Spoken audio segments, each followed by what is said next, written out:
हो गया आज के समय में? मैम देखो, फर्स्ट ऑफ ऑल तो मतलब जो इंडिया एक सेकेंडली वो इतना बड़ा रीजन है कि वहाँ हर किसी की अपनी अपनी सोच है। सेकेंडली मैं नहीं कहता कि मतलब ये मेरा पर्सनल व्यू है कि मतलब बिल्कुल खत्म हुआ बाय द रूट, लेकिन कुछ मनुवादी सोच अभी भी बाकी है मेरे देश के अंदर कि जो कि गलत है। जो कि जब संविधान लागू हुआ उस संविधान के अंदर ये था कि भाई हम सब भाई बहन और हम सब इक्वल है, बट अभी भी जो हायरार्की है वो सिस्टम वाली, जो उसके अपर लोग हैं वो लोग नहीं मानते कि हम लोग अभी उनके बराबर आ चुके।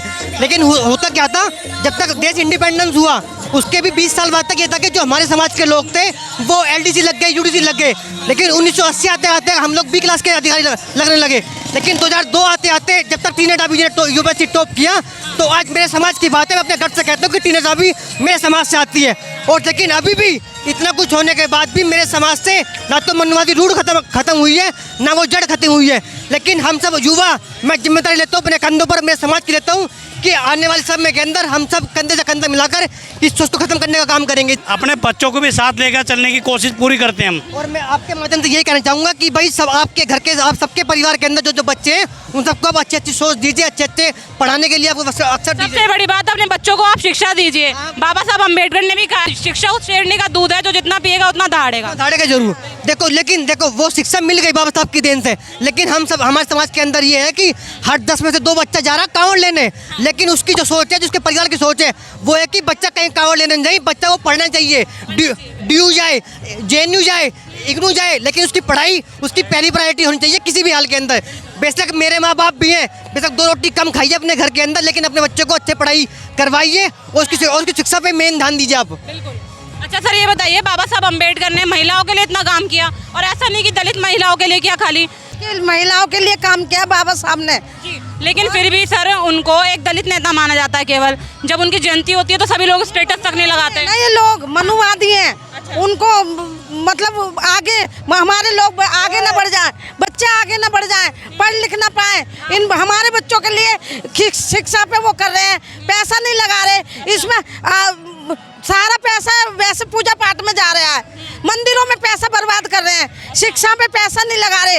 ये जो बीजेपी नेता है ना, ये बेकार है, बिल्कुल बेकार है, नालायक है। ये हमारे लोगों की वो कर रहेंगे, बच्चों को पढ़े ना, बच्चा आगे ना बढ़े। अच्छा, ऐसा क्यों लग रहा है मैडम आपको? ऐसा इसलिए लग रहा है क्योंकि बच्चों को कई साल तक तो ऐसे पास कर दिया गया। अच्छा। इसलिए, और दूसरी बात ये है कि हमारे बच्चों के लिए कहीं भी जाते हैं आज भी वही नज़ारा मिलता है कि भाई ये बच्चे अलग हैं, भेदभाव होता है। छोटे बच्चे हमारे, हम अपने बच्चों के नाम के आगे गौतम लगाते हैं, सिद्धार्थ लगाते हैं, तो वो कहते हैं ये अलग है।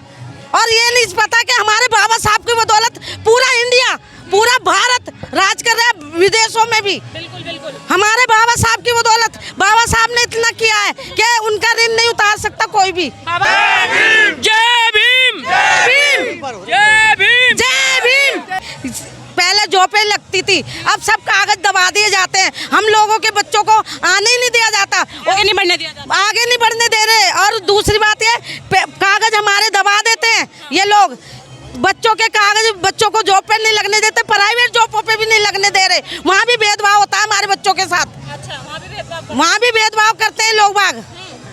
ये मनुवादी है ना, ये बड़े बदतमीज हैं। ये नहीं पता हमारे पूर्वजों ने कितनी मेहनत की है हमें आज यहाँ लाने के लिए। हम आज यहाँ खड़े बाबा साहब की बदौलत। अपनी बीवी बच्चों को नहीं देखा, उनका एक भी बच्चा नहीं था जिस टाइम उन्होंने क्या नाम से, और वो चले गए, वो अमर हैं और अमर ही रहेंगे। सर बोलिए। ऐसा कोई पैदा नहीं हुआ ना इंडिया में ना बाहर विदेशों में। वो भगवान है हमारे, मुक्तिदाता है हमारे, उनके जैसा कोई है ना होगा। आप बताइए। आपने मेरे से एक सवाल कीजिए कि वो मतलब जो डॉक्टर अम्बेडकर हम मानते हैं कि मतलब सिर्फ वो दलितों के नेता हैं। लेकिन सबसे पहले तो मैं कहूँ कि महिलाएं बेशक वो जो कास्ट हायरार्की के अंदर वो किसी भी ग्रुप का डिवीजन हो, वो महिला कहीं की भी हो, लेकिन उससे पहले जो संविधान लागू हुआ उससे पहले ये चीज़ थी कि महिला एक ताड़न की अधिकारी है। देखो एक आपके घर में भी मतलब मेरी जो माँ है वो मतलब वो पूरा घर को संभालती है। हम सबके घर में माँ और माँ बहनें हैं, लेकिन जो एक सिंगल लेडीज़ वो पूरे घर को संभालती है। लेकिन जो मेरे पेरेंट्स हैं या मतलब मेरे फादर हैं उनकी मतलब ना तो वो मतलब कर पाएंगे ना कभी कर सके होंगे। और जो सेकंड था कि भाई मतलब जो महिला है जो वो पूरा कास्ट हायरार्की सिस्टम है उसमें महिला किसी भी डिवीजन की हो, लेकिन उस महिला के अंदर लेकिन जो वो पढ़ेगी तभी तो देश आगे बढ़ेगा। बाबा साहब का एक कोट था कि भाई मैं किसी समाज को तभी आऊँगा जो उसका महिला वाला डिवीजन होगा, जितना वो उस पर वो उतना गर्व करेगा तो उतना वो उसके समाज वो उतना ऊपर गर्व करेगा। सेकेंडली मैं एक लाइन बोलूँगा, ताड़न के अधिकारी हमें तुमने ही बतलाया था, भेदभाव का अधिकारी का तुमने ही बतलाया था।